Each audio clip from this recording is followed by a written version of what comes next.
অনেক দিন আগের কথা। মধুপুর গ্রামে থাকতো এক বিখ্যাত জমিদার পরিবার। তারা ছিল অনেক ধনী। তাদের জমিদারি 3 পুরুষ ধরে চলে আসছিল। 3 পুরুষের জমিদার ছিল শ্যাম বাহাদুর। একদিন শ্যাম বাহাদুর তার নাতনির সঙ্গে উঠানে বসে গল্প করছিল। সেই সময় তার নাতনি বলে উঠল, দাদু, ওই পুরনো ঘরটার দরজাটা সবসময় বন্ধ থাকে কেন? আমার দিদি ভাই, ওটা কেউ খুলবে না রে। ওখানে আছে আয়নার পেতনি। পেদিনি? এসব আজকালকার যুগে কে বিশ্বাস করে দাদু? এসব আজগুবি কথা।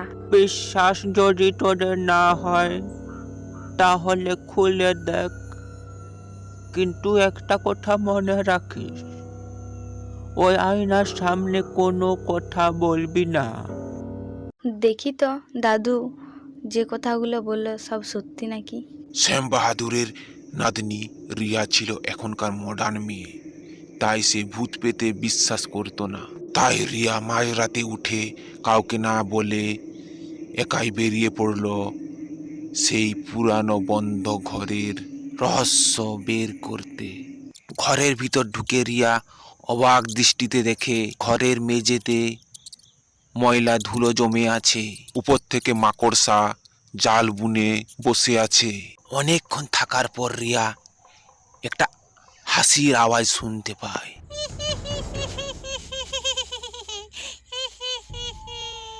এই, আমি তো হাসিনি, তাহলে কে হাসলো?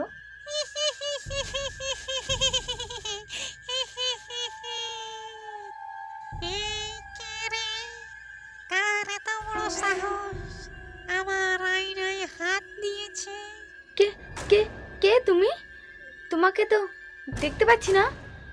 আমি এই আয়নায় বন্দি।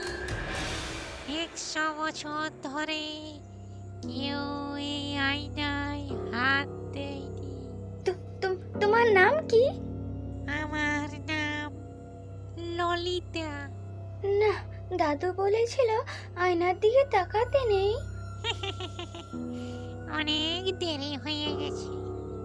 রিয়া, তুই চোখ বন্ধ কর, তুই চোখ বন্ধ কর। আয়নার দিকে একেবারে তুই তাকাস না।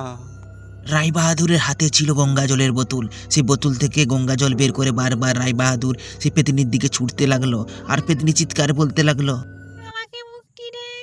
আমি এক সময় তোর মতনই মানুষ ছিলাম, এখন পেতনি হয়ে এই এই আয়নায় বন্দি।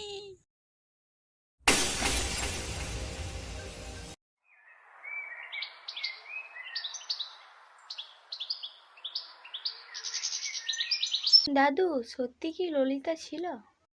হ্যাঁ রে, এখন সে শান্তি পেয়েছে।